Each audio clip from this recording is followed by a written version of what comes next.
छत्तीसगढ़ में मंत्री श्याम बिहारी जायसवाल ने बड़ा बयान दिया है। उन्होंने निगुड़ पार्टी को लेकर कहा है कि इस बात की मुझे बहुत चिंता है। आज की युवा पीढ़ी इस बात को समझ नहीं पा रही है। इस प्रकार का आयोजन नहीं होना चाहिए। वहीं कांग्रेस के वोट चोर गद्दी छोड़ पदयात्रा पर कहा है कि इससे पहले भी राहुल गांधी देश की यात्रा कर थक चुके हैं। जहां जहां राहुल गांधी के चरण पड़े हैं उनकी सरकार चली गई है। उन्होंने एनएचएम कर्मचारियों की हड़ताल को लेकर कहा है कि कर्मचारी हड़ताल समाप्त कर सोमवार से काम पर लौटेंगे। मंत्री जायसवाल ने भाजपा के मंत्रिमंडल उप समिति की बैठक को लेकर कहा है कि आगामी खरीफ सत्र में धान खरीदी होना चाहिए, उसकी तैयारियों को लेकर बैठक हुई है। इसके साथ ही उन्होंने बहुत कुछ बातें कही हैं।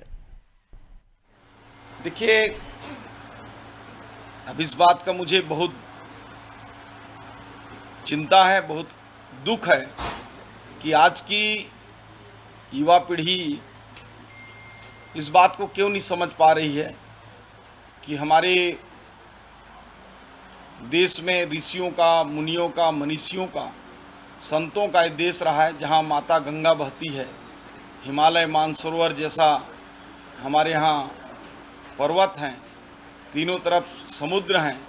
हम इस धरती को माता कहते हैं, गौ को माता कहते हैं। ऐसे में इस प्रकार का आयोजन नहीं होना चाहिए, इस विषय में सोचना भी नहीं चाहिए। देखिए, इससे पहले भी राहुल गांधी जी पूरे देश के यात्रा करके थक चुके हैं, उससे कुछ उनको हासिल हुआ नहीं। जहाँ जहाँ उनके चरण पड़े वहाँ वहाँ उनकी सरकारें चली गई। अब सचिन पायलट जी भी प्रयास करके देख लें, शायद उनके चरण में कुछ ज़्यादा प्रभाव हो।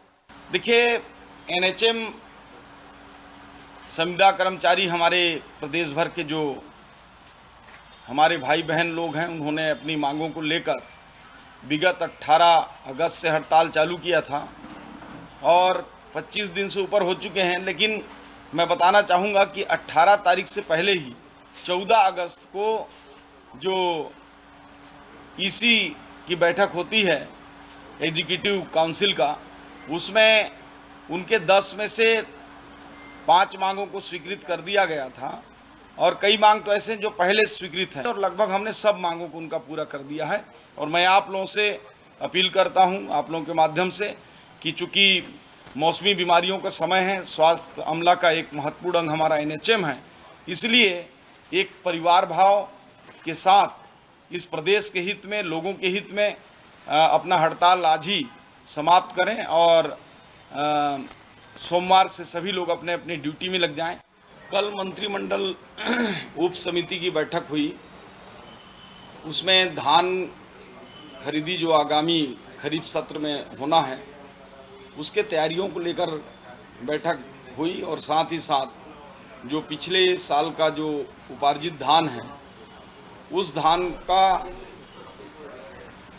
पूरी तरह से डीओ कटाव और उठाव और कस्टम मिलिंग के संदर्भ में चर्चा हुई।